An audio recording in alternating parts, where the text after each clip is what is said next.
Olá, conselho do perito. Olha só, o perito não quis visitar o local de trabalho. Eu, como assistente técnico do reclamante, eu posso visitar a empresa para fazer a minha perícia ergonômica? Bem interessante essa pergunta, né? E aí, será que eu posso? Será que eu não posso? Essa questão é bem polêmica. Honestamente, eu nunca passei por essa situação, mesmo já tendo aí atuado, sei lá, em mais de 1000 processos, né?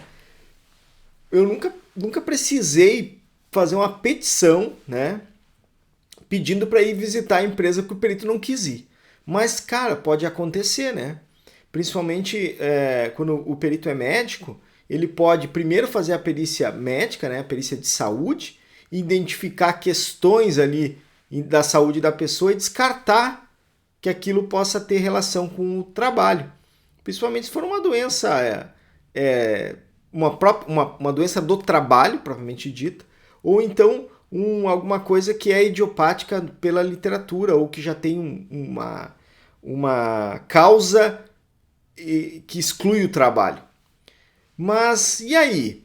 O perito não quis fazer a avaliação lá ergonômica. E eu sou assistente. Obviamente que o assistente da empresa pode também não querer que se faça essa perícia ergonômica, né? A avaliação em loco. E eu, como assistente do reclamante, eu posso exigir isso?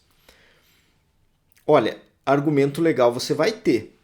Se nós pegarmos lá o artigo 473, parágrafo 3º do CPC, ele diz o seguinte, que os peritos e os assistentes técnicos podem se valer de todos os meios para confeccionar o seu laudo, seja visitando locais, ouvindo testemunhas, auditando documentos, solicitando documentos que estão em poder de outras pessoas, de outras partes. Então esse artigo assegura que você possa ir. Agora, fazer valer esse artigo que vai ser uma dificuldade bem grande. Um dos problemas do assistente é que ele não consegue peticionar nada nos autos, ele tem que pedir para o advogado peticionar para ele.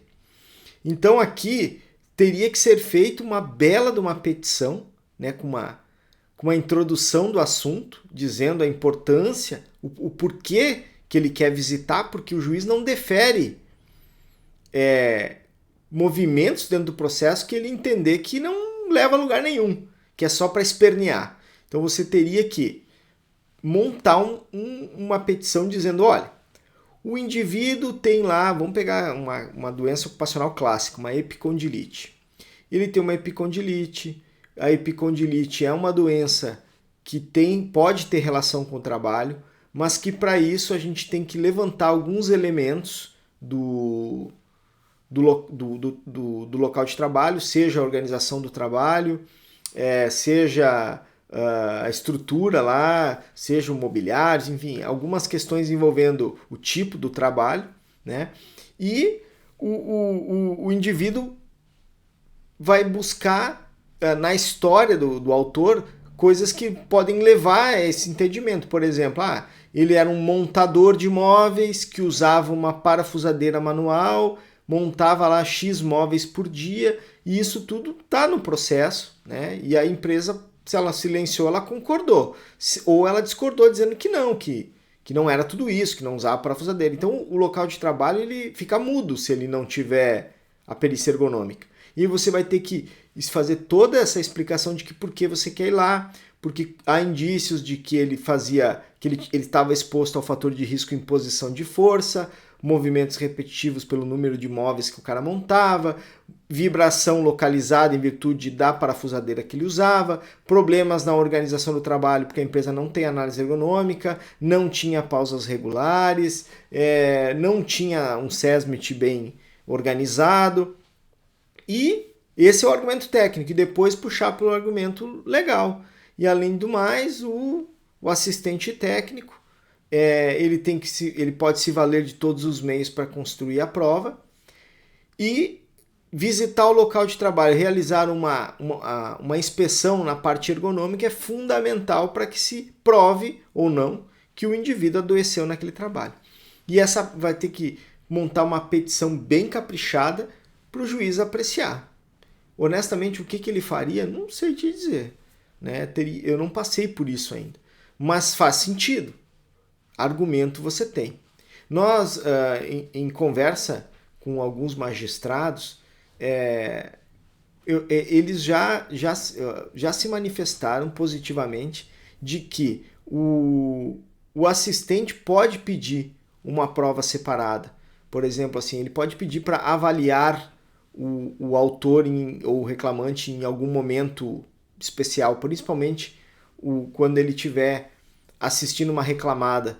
Né? O autor, o assistente pode pedir para que ele venha no consultório ser avaliado porque tem algum equipamento lá, o cara de repente tem uma câmera termográfica que ele não quer tirar de lá, um outro equipamento, um eletromiógrafo. Então o assistente pode pedir para que peticionar pedindo que o autor se submeta a essa avaliação com o assistente. E os juízes que eu conversei sinalizaram que sim, que isso é viável. Legalmente tem argumento legal para isso. Agora tem que ver o argumento técnico. Então o argumento técnico tem que vir. E como se faria isso? Faria uma petição. Né? E aí o juiz despacharia. Se ele despachar que sim, que o assistente está liberado para fazer essa inspeção, vai ser marcado uma data e um horário, e ele vai se fazer presente lá, a empresa tem que receber ele, e ele colocar alguém à disposição para acompanhar. Com certeza o assistente técnico da empresa se faria presente, porque a empresa não deixaria um assistente perambulando assim sem uma supervisão, né, digamos assim. Então com certeza a empresa ia colocar alguém na cola do assistente para ver o que ele ia perguntar, o que ele ia filmar, o que ele ia montar ali, enfim. Então é uma situação inusitada, mas que vale a pena a discussão, porque em algum momento pode acontecer, né? O perito achar, eu não... o exame físico é soberano, eu acho que é suficiente para elucidar o caso. Será? E a outra parte da tese é de que se o juiz indeferir isso, né? Ele disse assim, eu não vou permitir que o assistente faça essa visita, não vou permitir que esse assistente vá na empresa, aí nós vamos ir para o argumento do cerceamento de defesa, porque a parte tem o direito de, digamos assim, produzir todas as provas que ele entende necessárias ao deslinde do feito, né? A provar a tese dele. E no momento que você indefere a prova, você gera um cerceamento de defesa. É muito comum você não permitir alguns juízes do interior, quando eles dão de cara com o pedido do advogado de fazer perícia ergonômica, ele normalmente diz que não é necessário, que a perícia médica é suficiente, que a perícia de saúde é suficiente. E aí você faz o argumento de que a doença ocupacional tem uma relação direta com o local de trabalho e que o local de trabalho tem que ser avaliado e que o fato do juiz ter impedido isso é um cerceamento de defesa, os processos voltam do tribunal para fazer essa perícia. Quando eu comecei lá em 2014, numa vara do interior, eu fiz muitas perícias, as primeiras principalmente, que eram perícias que voltaram do tribunal. O advogado alegou cerceamento de defesa por falta da perícia ergonômica e o juiz teve que deferir a perícia e permitir que fosse realizada essa perícia. Então, existe esse argumento também de que, no fato de você não permitir que o local de trabalho seja avaliado, ocorra então um cerceamento de defesa. Fechou? Gostei muito dessa pergunta, gostei muito dessa discussão, acho que faz sentido e a gente tem que ventilar essa hipótese aí e estar preparado para um momento desse.